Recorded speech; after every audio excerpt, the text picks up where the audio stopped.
Oh, okay.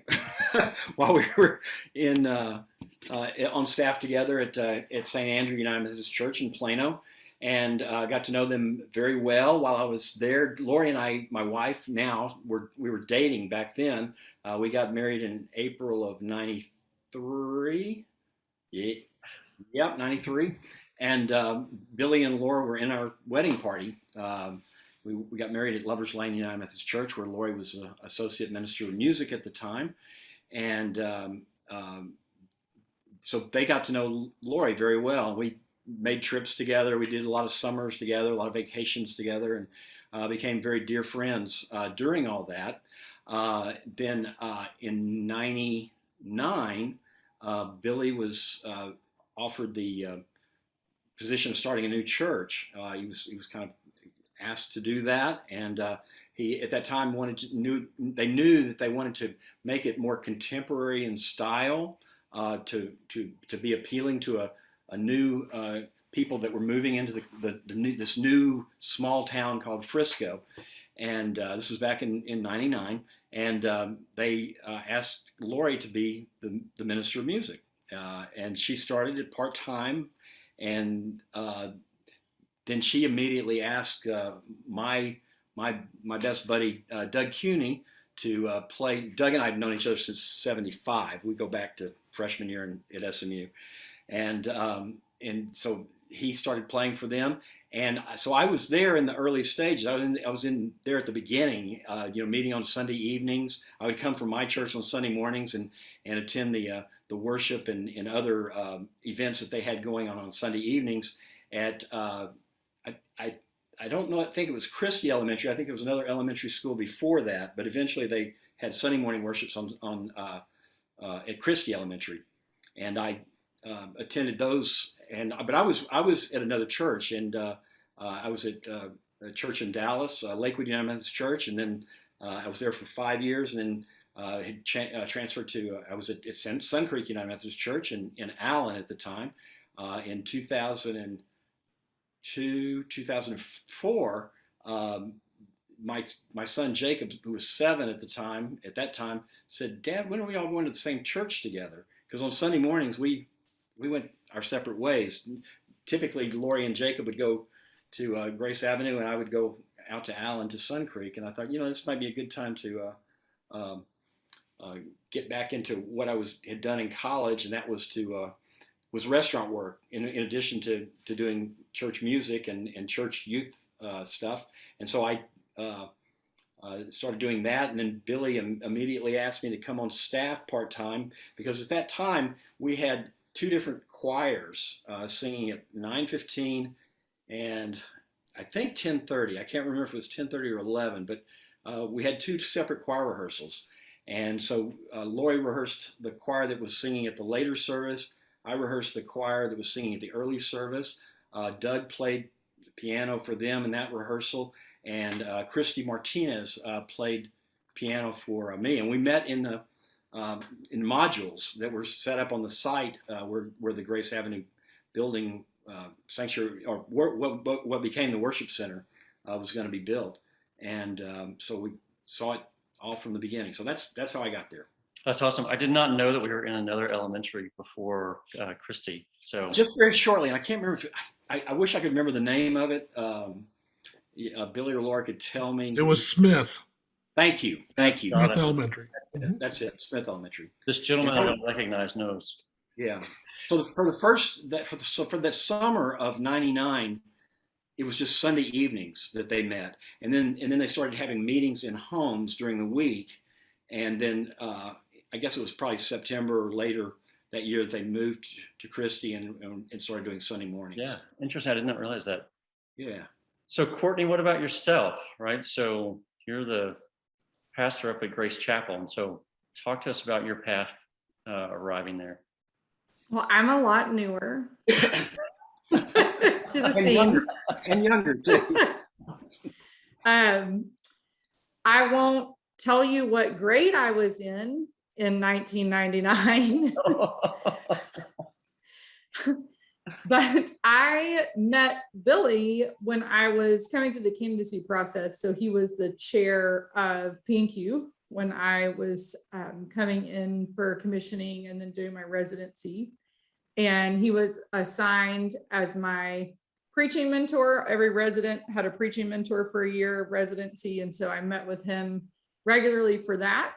And about the time I was ready to be ordained, I had been through a couple of years of church planter training and really felt like that's where I was being called in my ministry. And the conference had affirmed those gifts in me, and they were ready to send me to plant a church, and Grace Avenue was ready to go multi-site. And so the Holy Spirit orchestrated all of that together. And then they sent me to plant what became Grace Chapel in 2019. And I actually was working out some of the dates for a document the other day and realized it was 6 months exactly to the date from the launch of our first worship service to the shutdown of the pandemic that put us into online worship.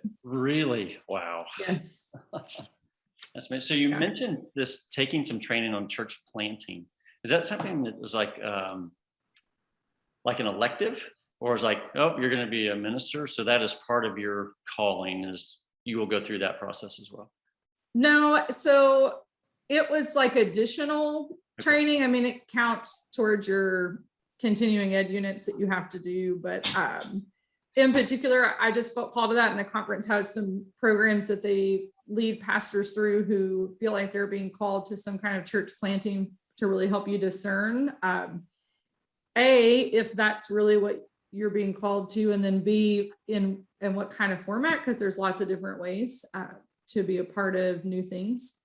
And so it was just a series of cohorts and classes and training that got me there. Yeah, interesting. Yeah, because not everybody's cut out for that type. It's like being an entrepreneur, right? Yeah, we're kind of a special breed. Like most of the residents in my class were like, I want to get to an established church and be the pastor. And I was like, I don't want to do that. Like, I want to do something. I want to shape it from the beginning, right?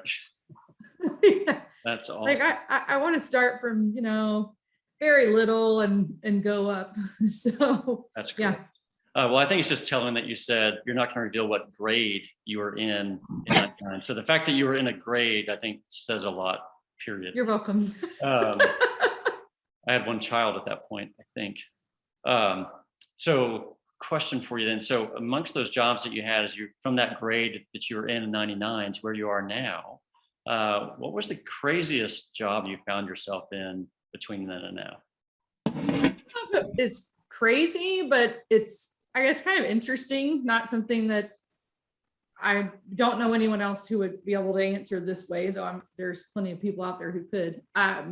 So when I was in college, I actually was contracted with a modeling agency, and I was hired one summer to hand out, I don't know if I can really say the brand, but a brand name of gum samples in front of baseball stadiums.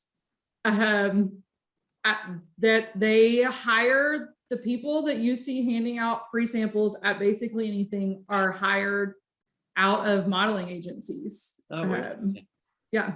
So I was contracted to do that, and that's a weird thing, but true. Here in like at the ballpark or somewhere else? Yep. In Memphis. That's Memphis, where I am actually originally from. Yeah. So that would probably be a better place to start, which would be kind of give us a little bit of your backstory. I went right to your jobs, which I skipped over at the beginning. So can you talk for just a second about kind of you, your family, kind of where you're from? That might be a good place to start too. Me? Yep. Yeah. So I'm married. My husband's name is Chris. We have 3 kiddos. And we met in college. We went to school at a tiny little place called University of the Ozarks. It's tucked right at the base of the Ozark Mountains in Arkansas, in a town called Clarksville, that if you blink when you're driving on I-40, you'll miss. But we met there, so it was a great place to be. And I ended up there because I was offered a smaller scholarship and then did some more work and qualified for a larger scholarship for my grades. And I'm first generation college student. So they said they'd pay for me to go to school. And I said, sure, where do I sign up? Awesome. That's how I ended up there. But I come from just outside of Memphis originally. That's where I grew up. Gotcha. Still have family there? Or? Yeah, my whole extended family still lives there. I'm the only person, at least in my mom's side of the family, which is who I really grew up with, that's left there. Gotcha. Yeah, thanks for sharing. Sorry, I should have started there, and that was none of our prep. So thanks for kind of working with me on that. So, so Bill, I'll answer anything you ask. perfect. Bill, so next one comes back to you then. Kind of that, you know, what's your family situation? Where are you from? Kind of. I'm from. I was born and raised in Houston, Methodist Hospital. Born there. And, pardon me? Me too. Oh, really? Yes. In Houston? Yes, sir. Oh my gosh. This isn't about me. That's really cool. We got something in common besides our house floor plans. Yeah, and when I was, I don't know what to tell you about that. And when my dad was minister in Houston. We lived in a couple of small towns in the early part of his ministry, but he was also a radio and TV broadcaster, and so he produced TV and radio religious programs for KHOU and for the ABC, or excuse me, the CBS and NBC affiliates. And so I was kind of around radio and TV at an early age, and even got to help him some with the radio broadcast. Got to sit in the television booth when he was recording his TV programs. It was their interview programs. So that was a very cool thing, Awesome. I guess, as a kid. And then both my parents went to SMU. My dad went to, of course, Perkins, and my mom had done undergraduate work at SMU. So I knew early on that that's really where I wanted to go to school. And I was the only kid in my senior class of 700 that didn't go to UT or A&M or U of H. I was the only Mustang, only one that went to SMU. And people would ask me, why are you in Dallas? And I'd say, I came to go to SMU. I said I wanted to get out of the big city and move to Dallas. Houston's very, very large, but yeah. And then met Lori. We actually met my first year at Perkins in a choir rehearsal in Perkins Chapel at SMU. So that kind of came around to my whole family. Lori graduated from there, and then we actually met the year after she graduated.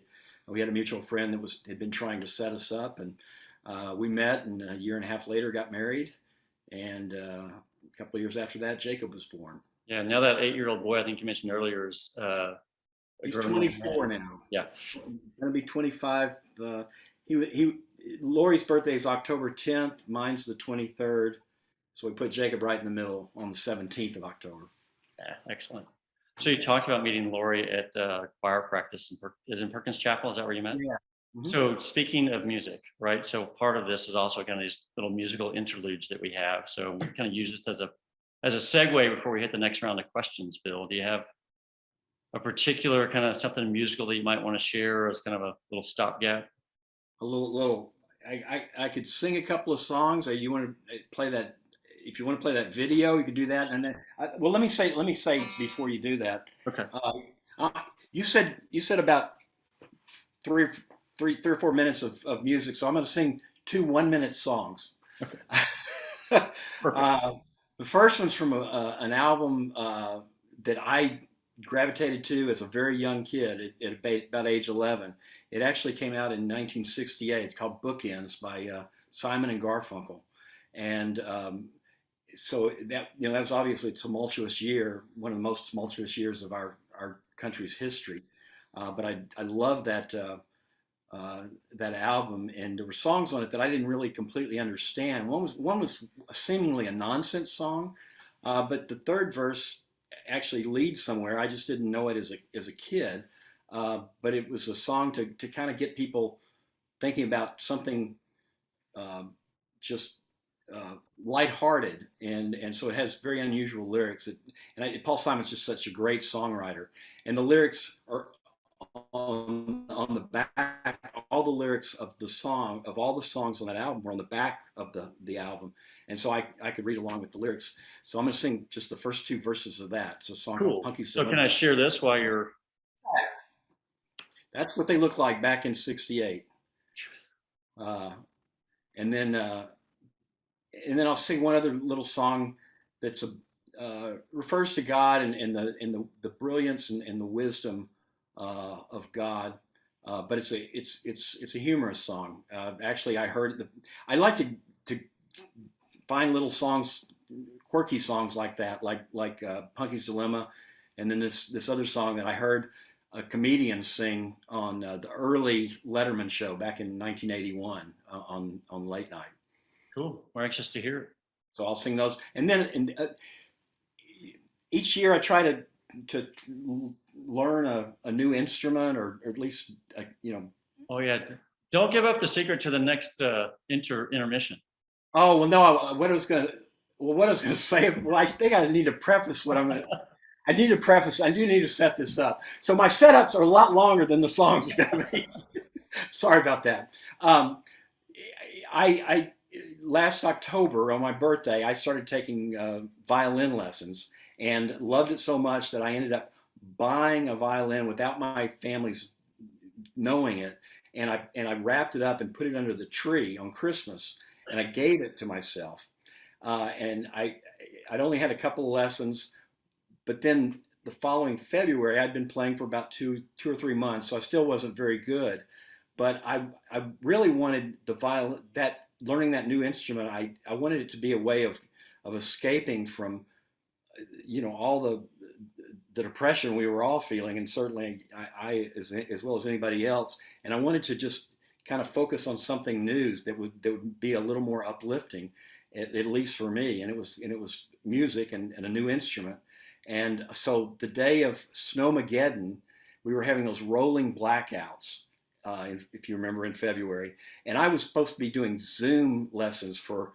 I had 11 teachers teaching on Zoom for the Yamaha Music School where I manage, but it was going out all the time. So I took a moment to go outside, set up a music stand, put my phone on it as a camera, and that's what came up.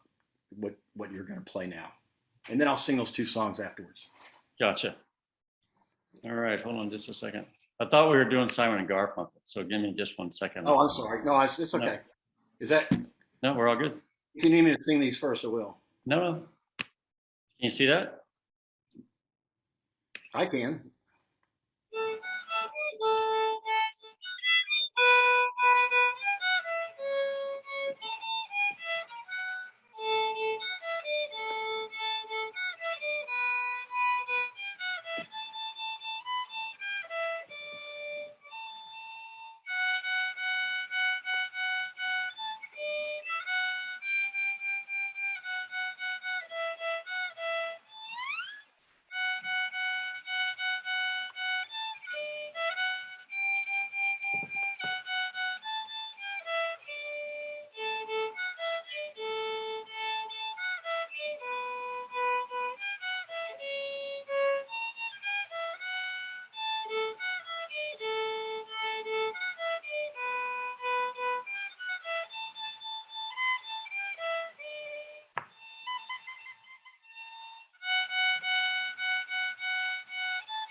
Well done. Oh, thank you. That Roberts Wesleyan College, I never went there. It's a in upstate New York, but that's Janice Dahl's college. Oh, is that right? Yeah, she gave me that sweatshirt. That's excellent.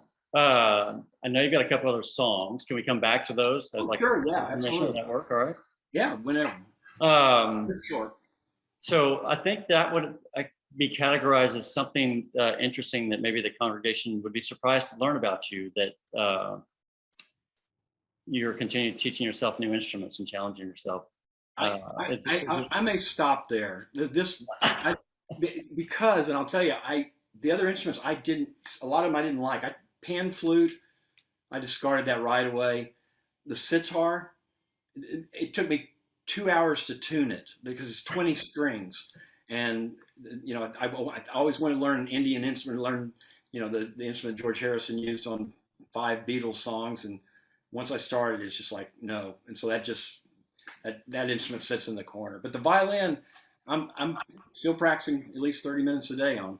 Hey, Lori says she'll never let Lori me. hadn't kicked you out of the house, so you're doing great. Thanks. Courtney, what about yourself? So what would be something interesting the congregation might not know about yourself? I am a grunge and alternative music fan. Whoa. Really? So do we have some favorites that you'd care to share? I mean, all the standard like big names. So Nirvana, Soundgarden, Radiohead, Bush. I've actually seen live in concert 6 times. Oh, really? So travel. Yeah, I've traveled to see them. Yeah. Yeah. Red Hot Chili Peppers, Pixies, Jane's Addiction, like. Yeah, you're like playing right into my musical hand. So thank you very much. Wow. So were these songs that you grew up with? Or did you come in later?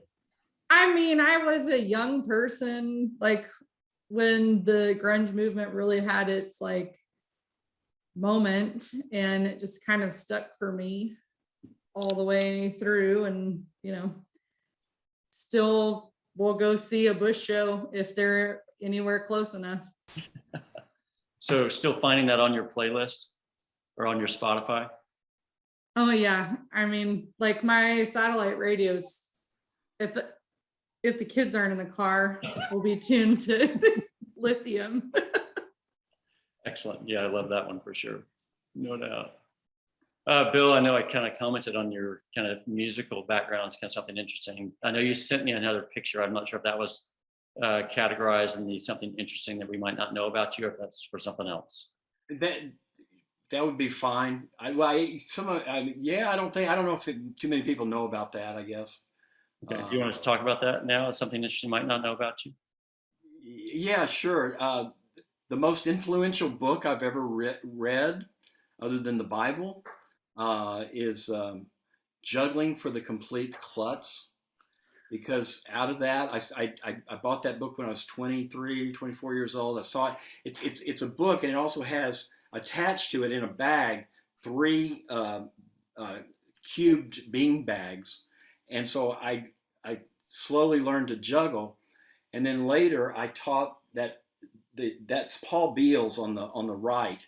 I taught Paul. He was at the time. In this picture he's in his 20s, but I met Paul when he was at a junior high or senior high.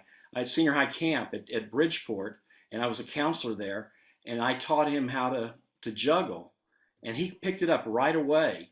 And years later, when I was in graduate school and taking a nighttime statistics course for my psychology degree, because I was doing that besides music, I ran into him. He had the same class, and so we started talking about juggling, and then he said he had some clubs, and I said, well, I have some clubs. So 30 minutes before class each night at 5:30, 6 o'clock, we would get together on the UNT campus. Back then it was North Texas State University, and juggle. And a reporter from the newspaper said, hey, can I take some pictures? And we said, okay. And there's a little blurb down at the bottom. I don't think you can see it, but she, took our names and stuff like that. And that anyway. That's back when I was juggling probably at my best. We juggled torches and other things too, but that was. So I'm It's a going to lot. ask for a show of hands for anybody that has juggled anything besides like bean bags or tennis balls. Like anybody. I see nobody raising their hand. So yeah, I think you got the market cornered on this call, Bill. Well, we're definitely it's a minority kind of thing, just like banjo playing. So that's interesting that might be one of your most influential books you've ever read. So use that as a segue, Courtney. One of the questions that we talked about last time was, what book or album have you recommended or gifted the most? So kind of we'll play that into, let you answer that first, and we'll hop back to Bill. That juggling book might not be the one he's recommended the most. I could be wrong, but we'll if you can speak to that. So I'm going to answer two things. One, as you can very visibly see over my shoulder, is the Harry Potter series. So Chris and I are both big fans. I've read that book series like, I don't even know, 3 or 4 times from book 1 all the way through to book 7. Seen all the movies, and we did the Legos during the pandemic. That was our pandemic project as a family. We introduced our older two, so we have 2 boys that are in 7th grade and 5th grade, and then a daughter who just started kindergarten. So the 2 older kids have read the Harry Potter series, and we had a rule that you had to read the book before you could see the movie. So they have both read all 7 books and now seen all 8. It's 8 movies because 7th is in 2 parts. So that's for sure, hands down, like my favorite thing to introduce young readers to. And anybody really, I recommend it as a great little escape into the magical wizarding world. But for like influential reading for me more currently, the author that I've recommended hands down is Sue Monk Kidd. She writes historical fiction, and she is incredibly accurate in her historical settings. And the particular book of hers that I have found just the most profound for me, especially as it relates to my faith, is the Book of Longings. The Book of Longings. It's actually also right here on my shelf. I think I've recommended that probably a dozen times, and I just read it this year. So these are the books that I've read this year. These are the books that I am reading or want to finish this year. And so they just move from one side of the shelf to the other as I go. But that book, the Book of Longings, is it's a fictional story, but it's about Jesus. And it's actually about a woman that becomes Jesus's wife.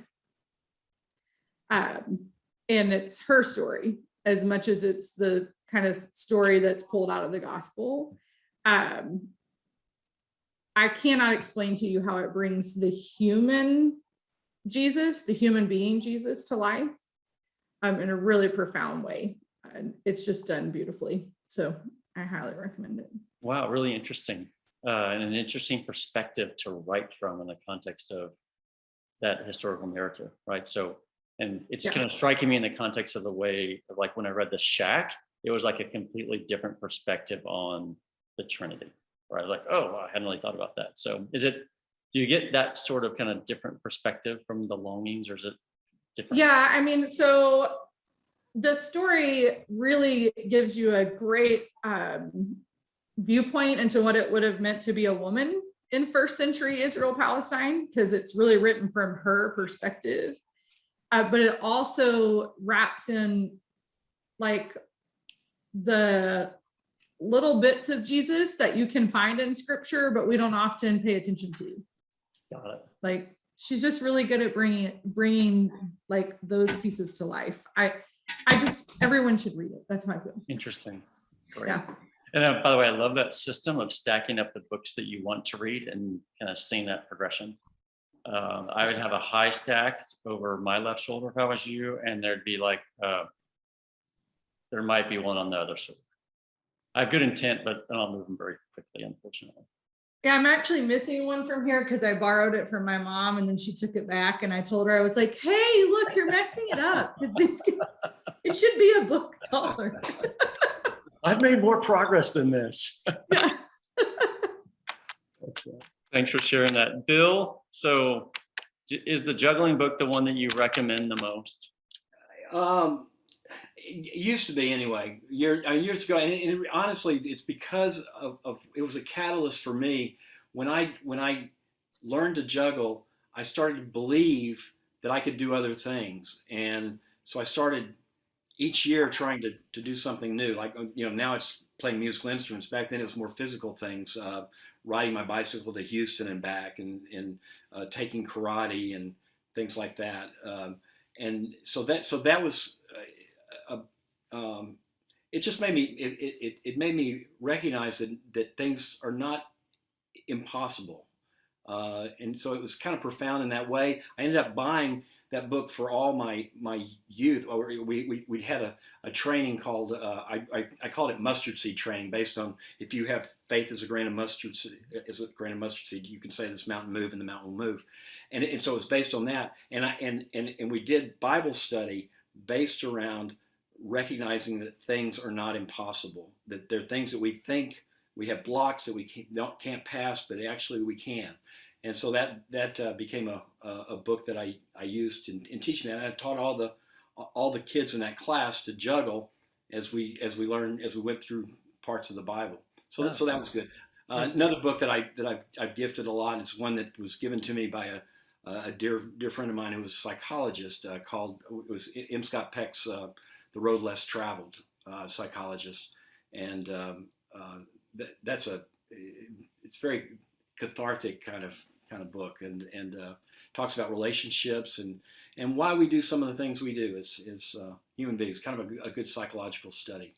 So that was another book that I've gifted to others, as she gifted to me many years ago. Cool, awesome. On the flip side of not nearly as weighty of a topic, sports fan, yes or no, both of you? You want me to go first? Yes, I'm a sports fan. Yes, you are. Okay. Courtney? Yes. Yes. Favorite team? Cowboys. Cowboys, hands down. 100%. My whole life. Even through the tough years. Even through the tough years. And I know it's been many. I took Dak's injury last year very, very, very personally. At a time when people needed hope, that Yes. was not the time for an injury. No. Oh, yeah. Bill, what about yourself? Yeah, Cowboys fan. Even though I grew up in Houston, back then Dan Pastorini was the quarterback. This was pre-Bum Phillips, pre-Earl Campbell, way pre-Warren Moon days. So I didn't grow up an Oilers fan. And I had no interest in football until I was 12 years old, and I was watching the television, because to me, it's just these guys moving around like this and a little amoeba. It just didn't make sense to me until I watched Roger Staubach throw a pass to Bullet Bob Hayes for a bomb, for a touchdown. And the fastest man on earth at the time, really, because he won the 68 Olympic. He was the Usain Bolt of his time, of his generation. Yeah. And I fell in love with football at that moment. Couldn't wait to go to SMU and be up here in Dallas and go to some games. Yeah, I'm not sure we can call you a true Houstonian, though, if you are a Cowboy fan, because there's a great divide there. So just. Well, I was also a Houston Rockets fan, and I am a diehard Houston Astros fan, because I lived 2 miles from the Astrodome when it was being built. So Oh, that's a great experience for sure. Yeah. In the same vein, beach or mountains for vacation? Do you have a preference? Mountains. Beach. Beach. One in particular? Anyone. Anyway, it doesn't matter. So the beach out at Lake Grapevine? That's not a beach. Good point. That's not the ocean. Fair. Absolutely. Bill, what about yourself? A special place in the mountains, or doesn't really matter? Uh, well, probably Dillon, Colorado, where Lori and I honeymooned, Nice. and near Breckenridge. And yeah, but I love the mountains. Great. And then Creed, Colorado, where I had an aunt and uncle who lived there 6 months of the year. I'm glad it was that. I used to visit, so I kind of grew up. Pardon me? Yeah, I'm getting some delayed video, so I'm just pausing for a second. Oh, So, oh. So Bill, maybe if your video is caught up for me, it seems okay. You want to sing those couple of those songs for us? All right, all right. Okay. Paul Simon, early Paul Simon. Wish I was a Kellogg's cornflake, floating in a bowl, taking movies, relaxing a while, living in style, talking to a raisin who occasionally plays LA, casually glancing at his toupee. Wish I was an English muffin, about to make my most out of a toaster. I'd ease myself down, coming up brown. I prefer boysenberry more than any ordinary jam. I'm a citizen for boysenberry jam fan.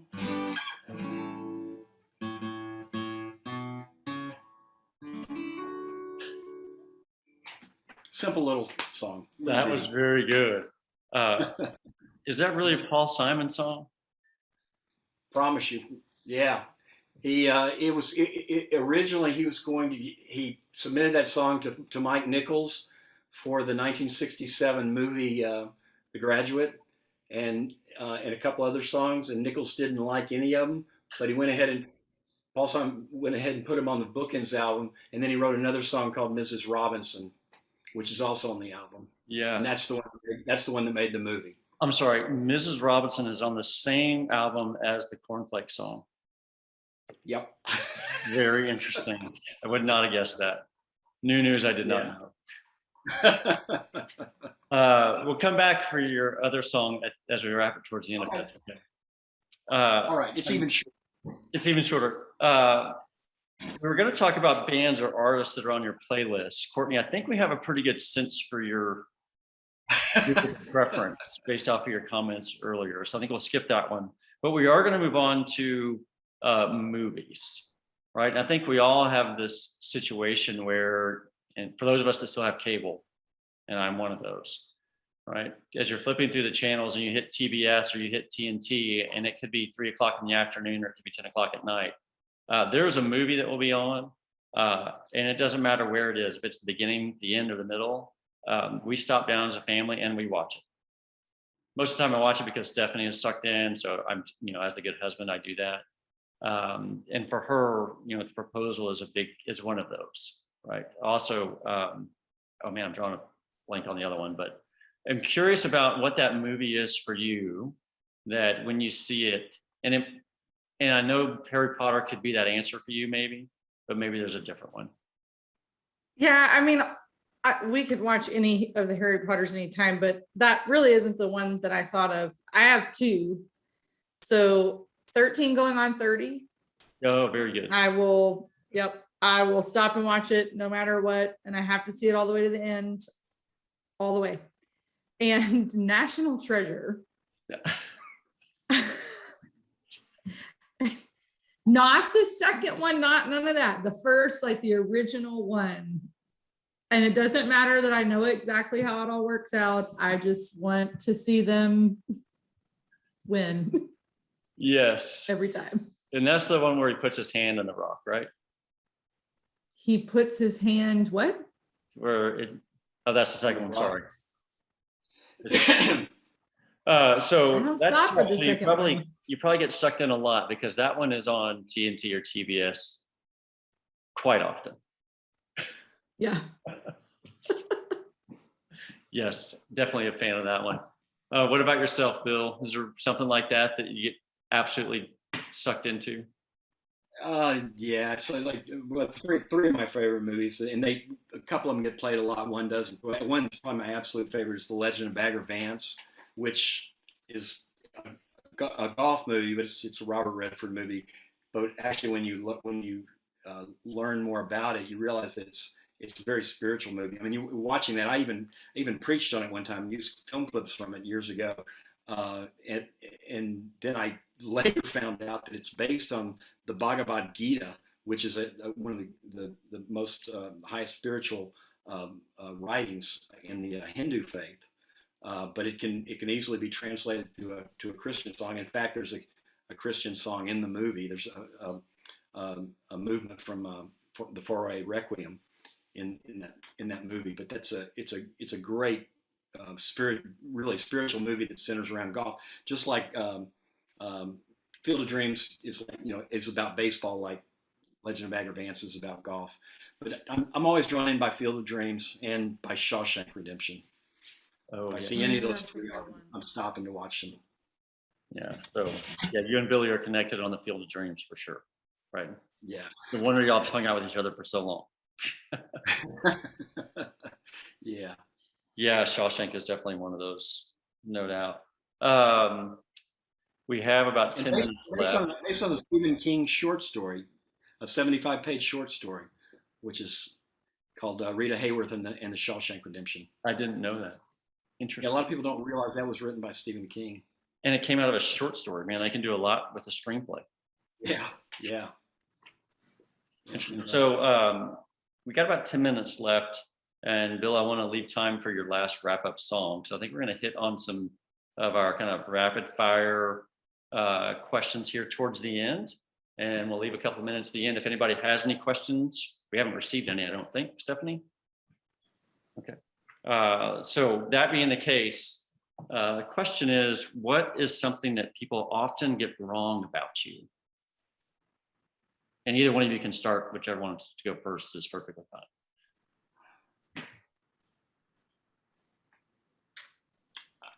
I'm gonna let her go first. Courtney? Bill. Because mine keeps changing every second when I think about it. What It's is changing right something now. people get wrong about me? Often get wrong about you. I thought we weren't doing this one. Okay, we'll skip. Did we not highlight that one, Stephanie? Okay. Sorry. I guess probably that like a lot of times I don't come off real warm and fuzzy. Gotcha. I'll just say that. And I have nice feelings, and I also have my own feelings. And But you I don't know that you are warm and fuzzy. I'm warm and fuzzy. No, like you said, that's what people initially Yeah. thought it is. But at the end of the day, you Yeah. are really warm and fuzzy. Yeah, I really do care deeply about people. Yeah. Yeah, I think it would be hard to be in that profession and not, right? One would hope. Yeah. Fair point. Good point. Some people may be in it for the wrong reason. We won't name names. I'm not judging, just making a declarative statement. So, Bill, what about yourself? Well, like I said, it keeps changing every time I hear that question. I'll go with one that I just now thought of, and that is I have kind of a dry sense of humor and sometimes kind of a dry delivery, and occasionally people will take me seriously when I'm not really being serious. So I'll go with that. Cool. Awesome. What was your favorite show, or did you have a show that you binge watched during the pandemic that you absolutely love and recommend? There's one, it's out of Canada. I can't think of the name of it exactly. Something Creek. Something. Schitt's Creek. That's my answer. So she said it. The ordained minister said it. What's the name of the show? I know it's SCH. It's a person's name. It's SCHITT. Yeah. Yes. I think that show has a lot of heart and a lot more than people give it credit for. It's really quirky and and at times very goofy. But there's a lot of heart to that show, and I appreciate that. I appreciate Daniel and Eugene Levy's writing of that. It's really good stuff. Yeah. For And then Ted Lasso, which is now I'm caught up, so I'm having to wait till next Friday at midnight for it to come out again. Yeah, excellent. So Schitt's Creek, that was yours also, Courtney? Yeah, I mean, it really was. Not before he said that. The story arc for that show from the first episode to the last was just really phenomenally written, and the character development is amazing. And I still use my Moiraisms. I don't ever say, here's my 2 cents. It's always a pair of pennies. And I'm always reminding my children not to count their fowl before it's incubated. So and that show can last the entire pandemic, because I think we started it late and we're only on season 3 or 4. And I'm like, how much longer is this? I'm like, oh, man, You got a ways to go. It's an investment for sure. Favorite meal? pizza. Thanksgiving. Roy's? Yeah, sure, Royce. Is that what were you saying that to me? Roy? That was a question to you, but what's your favorite meal, Bill? Thanksgiving. Thanks. Ooh, yeah, that's a good one. I love turkey and dressing, and I love eating with people. Yeah, and all that stuff that comes with it, and the butter. I think I might know the answer to this, Courtney, because I'm looking over your shoulder when I asked you partially what's on your nightstand right now. But what is on your nightstand? A copy of the book Radium Girls. Radian Girls. I don't know it. Radium Girls. Oh, sorry. Yeah, it's a nonfiction book about the women who were dial painters, and they used radium paint to make the clock faces illuminated, and then they all got very sick because they had radiation poisoning. And their cases were actually the genesis of a lot of the labor laws that we have in place now. So very interesting book. Cool. Anything else on that nightstand? A lamp? A lamp, yeah. Bill? My nightstand looks very much like Courtney's pile of books. I literally have 8 to 12 books at any given time stacked up, and each one of them has a bookmark in the center, somewhere in the center of it, or pretty close to center. Unfinished books. At the top of that list, at the top of that pile right now is a book. It's actually about one of my professors at UNT called "Shoot the Conductor." He was at one time conductor of the Dallas Symphony, and before that, he was for 39 years was concert master of the Philadelphia Philharmonic, and knew everybody. He recently passed away. He was a Methodist too. He was a member of Schreiber Memorial United Methodist Church, but he just the greatest musician I've ever known, and I'm grateful that I got to know him. And I always called him Maestro because he absolutely was. Awesome. I've got 2 more questions for you. I'm going to give them both to you now, right? And you can answer one and then the other. We'll come back, right? The first one is, this one came from the group. What are your hopes and dreams for Grace Avenue or Grace Chapel? Or your hopes and dreams for the United Methodist denomination? So let you choose which of those you'd like to answer. So I'll let you think on that one for a second. And then the other one is, what is the one thing that you're deeply grateful for right now? So what we'll do is this. So Bill, maybe you can play your last song and let Courtney think about those questions. And then while Courtney is answering, then you have a chance to think about your answer. Okay. Just a repeat on the question. Hopes and dreams for Grace Avenue or Grace Chapel, or hopes and dreams for the United Methodist denomination. And then wrap it up with the one thing that you're deeply grateful for right now. Okay. All right.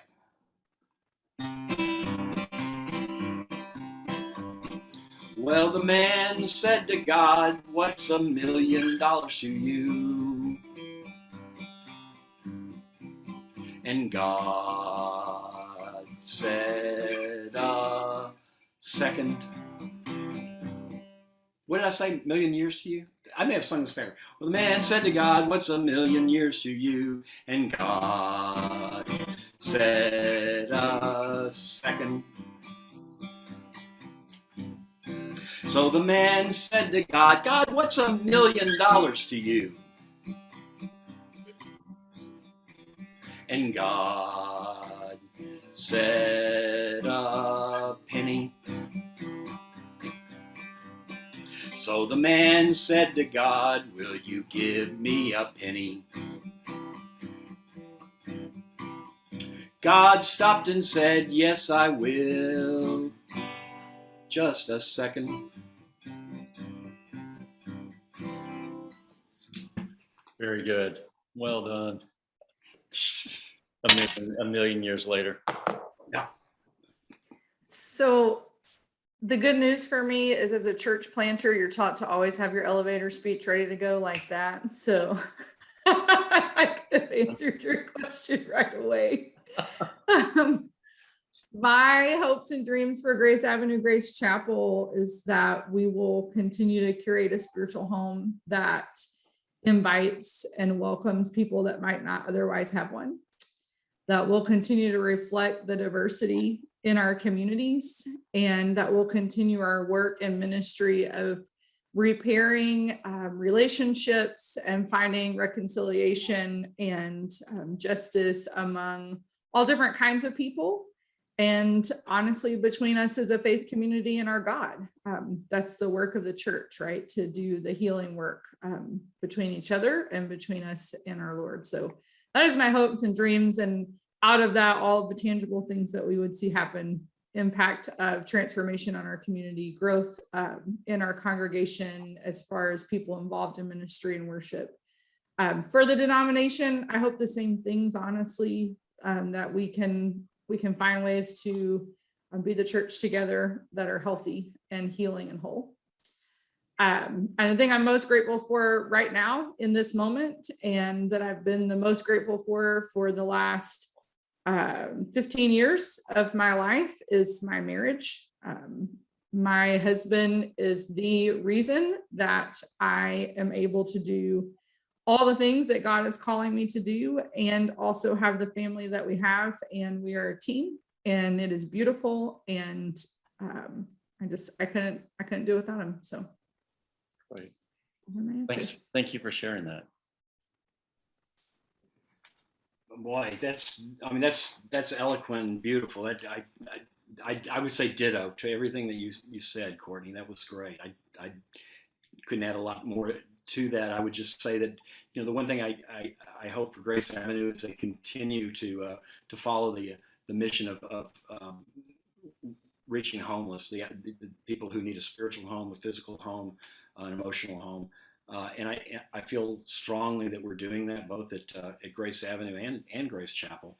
And the idea of being all inclusive and welcoming everybody, and I appreciate that about the Methodist Church, because I do think that we are going to reach out to those who are disenfranchised, sometimes by society, but especially right now by politics.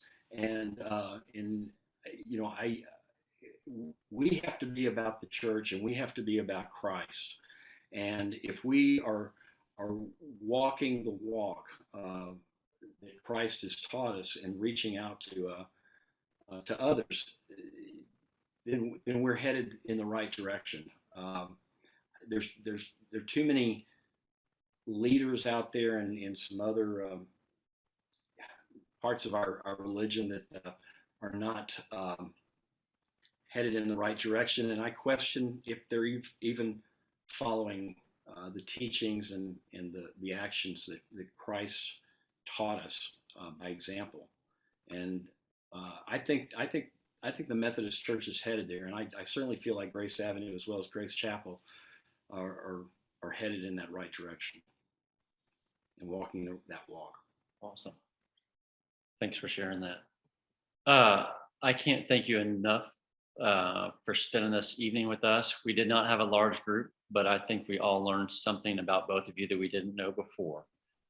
So we just are grateful for that. And we look forward to our next time to get together for open mic night, which will be in October.